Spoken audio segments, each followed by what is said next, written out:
हलगा येथील पाणी शुद्धीकरण प्रकल्पामुळे जमीन गमावलेल्या शेतकऱ्यांच्या प्रलंबित प्रश्नांवर अखेर जिल्हा प्रशासनाने सकारात्मक भूमिका घेतली आहे।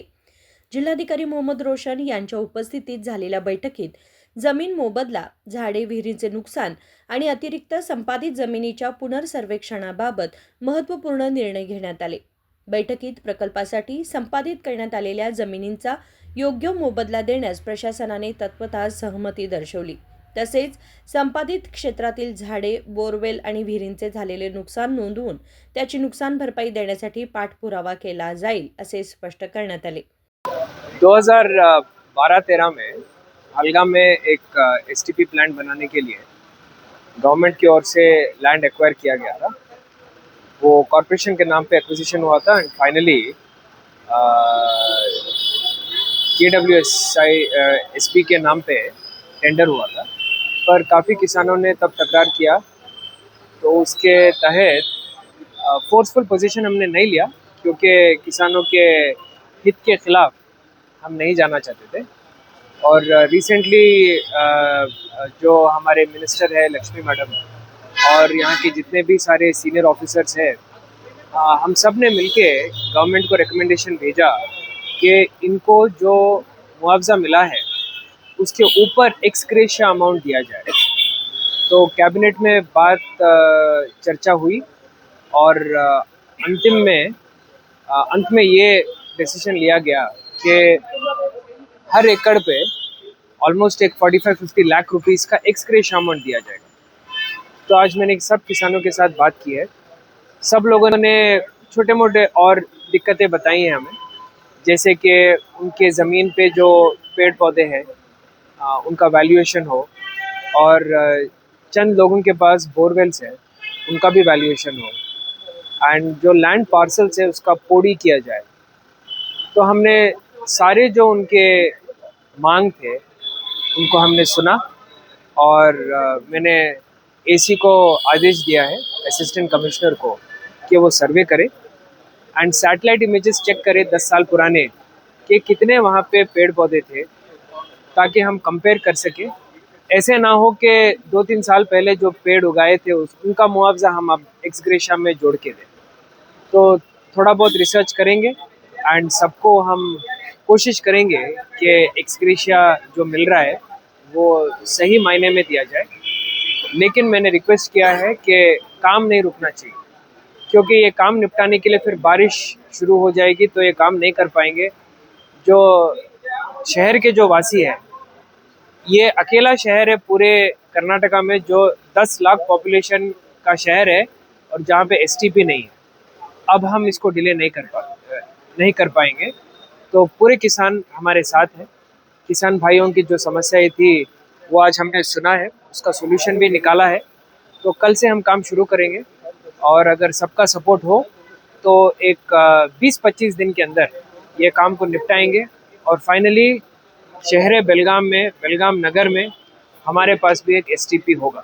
Thank you. प्रकल्पासाठी प्रत्यक्षात किती जमीन वापरण्यात आली आहे याबाबत शेतकऱ्यांनी उपस्थित केलेल्या शंकांच्या पार्श्वभूमीवर जमिनीचे पुनर्सर्वेक्षण करण्याचा निर्णयही बैठकीत घेण्यात आला। आज आम्ही जिल्हाधिकारी साहेबांना आम्ही धन्यवाद म्हणायलाच पाहिजे। असंच रैतांच्या बरोबर नेर संपर्क केले तर रैतांचे काय अडीअडचणी आणि त्यांचे काय सल्ला असतात विकासासाठी ते सॉल्व्ह होऊ शकतात। आता त्यांनी माननीय जिल्हाधिकारी प्रयत्न केलेले आहे। आपली काय मागणी होतं, आम्हाला काय अन्याय केले होते त्याच्याबद्दल त्यांनी रिकरेक्शन करून घेतलेले। एक म्हणजे त्यांनी रिसर्वे करून आपली त्या योजनेला, सांडपाणी प्रकल्प योजनेला किती जमीन गेलेले ते सोडून बाकी सगळं सोडून देतो असं म्हटलेले। अनेक म्हटलं तर कॉम्पेन्सेशन आता त्यांनी आम्ही फार प्रयत्न करून 50 लाख आणलेले असं म्हटलेले आहेत। तर माननीय आपलं लक्ष्मी हेब्बाळकर ताई तेव्हा तेव्हा ते त्यांनी हे नव्हतं, शासक नव्हतं तेव्हा 4 कोटी द्यायचे आश्वासन दिले होते। तर का त्यांनी म्हटलेले बरोबर आहे। आता सध्याची मार्केट रेट आहे 10 लाख पर गुंठा, ते हिशोब प्रमाणामध्ये 4 कोटी मिळालंच पाहिजे। आता ते बद्दल बी काय होतं, तर ताईला आम्ही इथं विनंती करायला प्रयत्न करतो की तुम्ही 4 कोटी तुमच्या गोष्टी ऐकून आम्ही एवढंपर्यंत थांबलेले, कृपा करून सरकारमध्ये आपला जबरदस्त कंट्रोल आहे, तुम्ही आपलं रैताना 4 कोटी हाणून द्या एकरला म्हणून मी मागणी करतो, विनंती करतो.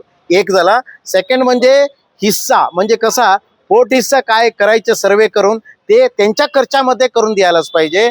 आणि आमच्याकडे काय केलं होतं त्याने, आता DC साहेब काय म्हटले, तुम्ही काय कॉम्पेन्सेशन आहे घ्या आणि पुढे कोर्टला जावा असं म्हटलेलं आहे. तेवढं भेटू शकतील. बसुर्तेमध्ये जवळजवळ कोटीचे पर्याय भेटलेले आहेत, ते प्रमाणामध्ये तरी भेटावा. हां, त्याच्यासाठी DC साहेबांना गौरव देऊन आम्ही त्यांच्या गोष्टी ऐकलेल्या आहे. त्यांनी आम्हाला बंधन केले होते AC साहेब आणि बाकी सगळं लोक, काय म्हणजे कोर्टला जाऊ नये, अधिकारीला जास्ती कॉम्पेन्सेशनला विचारू नये म्हणून आमच्याकडे बॉन्ड लिहून घेतले होते. ते बी खुलासा करून तुम्ही कोर्टला जाऊन जास्त पर्याय घेऊ शकतात असं म्हणून DC साहेब त्याने संबंधित अधिकाऱ्यांना आदेश दिलेला आहे. आम्ही बघा अनेक 2 मागणी आम्ही त्यांच्याकडे ठेवलेल्या आहेत. हे 3 गावामध्ये काय हे सांडपाणी प्रकल्पची वास आणि त्याच्या ॲडव्हर्स इफेक्टमुळे त्रास होतात. त्यासाठी मेडिकल इन्शुरन्स, ते गावाच्या मुलांना शिक्षणमध्ये प्रातिनिध्य ते द्यायलाच पाहिजे असून मागणी ठेवलेलं आहे. एवढं ते DC साहेब मानलेले आहे, असं आहे. त्यांना धन्यवाद देतो.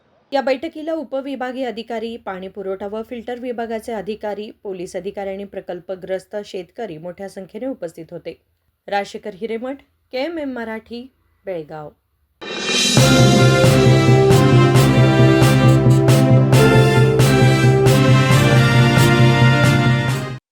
ಜಗಮಗ ಜಗಮಗ ಹೊಳೆಯುವ ಕಣ್ಣುಗಳು, ಹೃದಯದಿ ಹರುಷದ ಅಲೆಗಳು, ಬಂದಿದೆ ಶುಭಗಳಿಗೆ ಪ್ರೀತಿಯ ಗಳಿಗೆ, ರೇಷ್ಮೆಯಲ್ಲಿ ಸುತ್ತಿದ ಸ್ವರ್ಣಗಳಿಗೆ. BS Channabasappa and Sons, The Textile Mall, Tilakwadi, Belagavi.